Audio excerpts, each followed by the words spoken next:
Bilis na ako, ha? Oo nga eh. Sandali lang ha. Sige.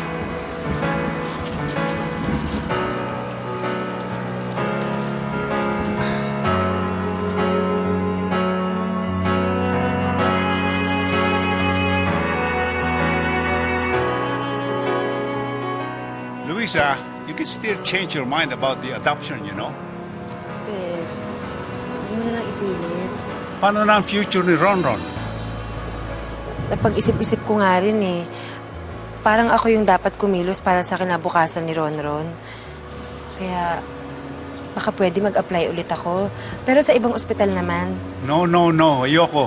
Hindi ako papayag dyan. Kung gusto mo magtrabaho, doon na lang sa kumpanya. I can find a position for you. Fred, nurse ako. Wala naman akong alam sa kumpanya ninyo eh. Pwede naman maturuan ka. You can pursue something that you find interesting. Basta yung pagbabalik sa pagka-nurse, hindi ako makapapayag dyan. That's final. Alam mo sis, nanghihinayang ako ng slide para kay Ronron. Bakit naman? Kasi heredero na dapat siya. Pero, naiintindihan ko naman ikaw. Pero grabe yan, napakabait mo. Alam mo kung ako yan, sasamantalin ko yan, no?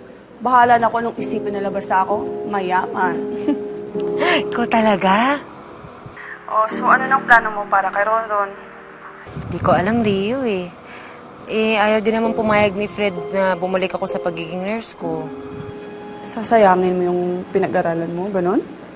Ayoko rin naman tanggapin yung alok niya na magtrabaho dun sa kumpanya nila. Napapaisip nga ako eh, magnegosyo na lang kaya ako. Carry mo? Anong negosyo? Hindi ko pa alam, basta gusto ko sana yung pag-aralan ko talaga para alam ko talaga yung pinapasok ko. Mag-aaral ka ulit?